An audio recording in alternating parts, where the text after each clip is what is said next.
Hi student. आज हम chapter 4 को पढ़ेंगे। संधि। संधि के बारे में जानेंगे। संधि क्या है? संधि का अर्थ होता है मेल। जब दो वर्णों के मेल से उनके मूल रूप में जो परिवर्तन या विकार आ जाता है वह संधि कहलाता है। संधि विच्छेद। अब देखो संधि विच्छेद क्या होता है। संधि का मतलब मेल होता है, तो संधि विच्छेद का मतलब क्या होता है? संधि विच्छेद का अर्थ होता है, संधि का अर्थ है मिलना और विच्छेद का अर्थ है अलग होना। जब दो वर्णों के शब्दों को वापस पहले वाली स्थिति में लाना संधि विच्छेद कहलाता है। जैसे देखो विद्यालय है, हमने सब इसमें जो है विद्या प्लस आलय किया तो विच्छेद कर दिया, इसको ये अलग अलग हो गया। फिर जब मूल रूप में इसको वापस लाना होगा तो फिर हम विद्यालय को ही लिखेंगे। अब देखो नरेंद्र, नर धन इंद्र।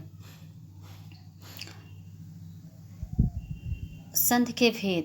संधि के निम्नलिखित 3 भेद होते हैं। पहला है स्वर संधि, दूसरा व्यंजन, तीसरा विसर्ग संधि है। तो आइए बच्चों हम लोग देखते हैं स्वर संधि कहते किसे हैं। स्वर संधि, जब दो स्वर परस्पर मिलकर नए स्वर के रूप में परिवर्तित हो जाते हैं तो वह स्वर संधि कहलाता है। स्वर संधि के भेद। स्वर संधि के अग्रलिखित 5 भेद होते हैं। स्वर संधि कहने का तात्पर्य है कि स्वर संधि के 5 भेद होते हैं। पहला है दीर्घ संधि।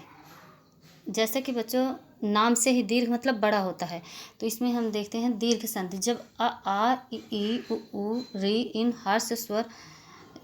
हास्य दीर्घ स्वरों से इन्हीं के सजातीय हास्य दीर्घ स्वर मिलकर दीर्घ हो जाते हैं तो उसे दीर्घ संधि कहते हैं। जैसे सबसे पहले हम यहाँ देख लेते हैं कि दीर्घ संधि में क्या। जैसे आ दिया है तो आ प्लस आ, जैसे आ प्लस आ, छोटा आ है तो दोनों छोटे आ मिलकर बड़ा आ बन गया। फिर एक बड़ा है एक छोटा, एक हाश्व है एक दीर्घ है तो दोनों दीर्घ आ हो गया। फिर दोनों दीर्घ आ मिलकर फिर भी दीर्घ आ बनाएंगे। इसी प्रकार से ई की मात्रा को देखो, हाश्व दीर्घ प्लस दीर्घ ई बराबर दीर्घ ई। दोनों दीर्घ ई मिलकर फिर दीर्घ ही बनाएंगे। एक दीर्घ और एक हाश्व मिलकर फिर दीर्घ ही बनाएंगे। इस प्रकार से हर कंडीशन में वो दीर्घ ही स्वर बनते हैं। जैसे देखो कर्म प्लस अनुस्वार बराबर कर्मानुस्वार। यहाँ पे आ प्लस आ बराबर आ। शस्त्र प्लस आगार शस्त्रागार बराबर आ प्लस आ बराबर आ।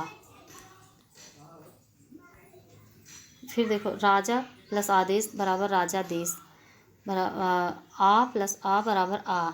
इस प्रकार से दीर्घ संधि होती है। अब हम देखते हैं गुण संधि क्या है। गुण संधि, इसके नियम को ही हमें ध्यान से देखना पड़ेगा। देखो गुण संधि में जब आ के बाद ई आते हैं तो दोनों मिलकर ए और उ आते हैं तो दोनों मिलकर ओ तथा री आता है तो दोनों मिलकर अर हो जाता है। जैसे नर प्लस इंद्र बराबर नरेंद्र, आ प्लस ई बराबर ए। यहाँ पे देखो आ प्लस ई बराबर ए हुआ है। फिर दीप प्लस ईस बराबर दीपेश में आ प्लस ए बराबर ए। तो ये हमारा गुण संधि था। राजा प्लस इंद्र बराबर राजेंद्र में आ प्लस ई बराबर ए। सूर्य प्लस उदय बराबर सूर्योदय, आ प्लस उ बराबर ओ। जब आ प्लस उ मिल जाएंगे तो ओ हो जाता है। ये हमारे गुण संधि के नियम थे। तीसरा नंबर हमारा है वृद्धि संधि। वृद्धि संधि में जब आ के बाद ए आते हैं तो दोनों मिलकर ए तथा ओ औ तो दोनों मिलकर औ हो जाते हैं। जैसे 1 प्लस 1 बराबर 1 बराबर आ प्लस ए बराबर ए। 1 प्लस ऐश्वर्य बराबर ऐश्वर्य, आ प्लस ऐ बराबर ऐ। गंगा प्लस ओध बराबर गंगौध, आ प्लस ओ बराबर औ।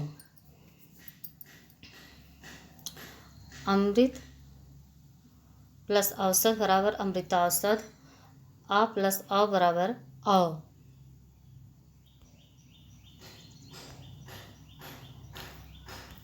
इस प्रकार से वृद्धि संधि होती है। वृद्धि संधि में कहने का मतलब है कि जब आ के बाद ए आता है तो वहाँ पर ये दोनों मिलकर ए की मात्रा बनाते हैं, और जब ओ आता है तो ये दोनों मिलकर औ की मात्रा बनाते हैं। ये हमारे वृद्धि संधि के नियम हैं। चौथे नंबर पे है एड़ संधि। जब ई उ री के बाद कोई विजातीय स्वर आ जाए, सजातीय नहीं, कोई विजातीय इसके विपरीत कोई स्वर आ जाता है तो ई को या उ को व तथा री को र हो जाता है। जैसे प्रतिधन एक बराबर प्रत्येक बराबर ए प्लस ए बराबर ए।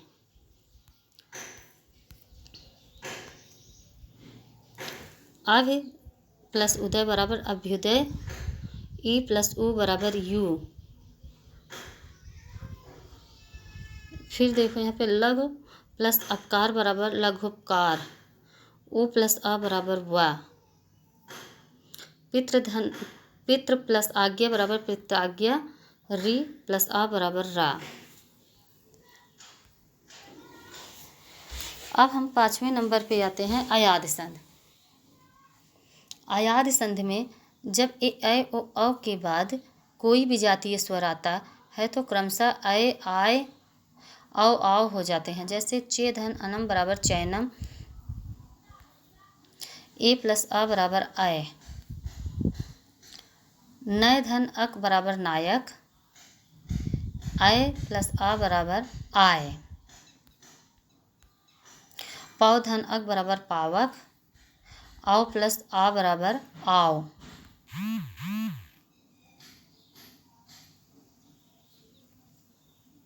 भौ प्लस उक बराबर भावुक, औ प्लस उ बराबर आव।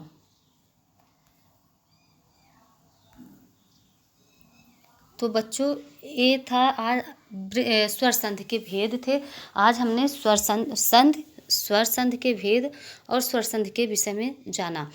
तो इसका रिवीजन कर लेना तुम लोग, और नेक्स्ट वीडियो में हम इसके स्वर संधि के बारे में जाने, व्यंजन संधि के बारे में जानेंगे। आपका होमवर्क है, इसको रिवीजन कर लेना। Thank you.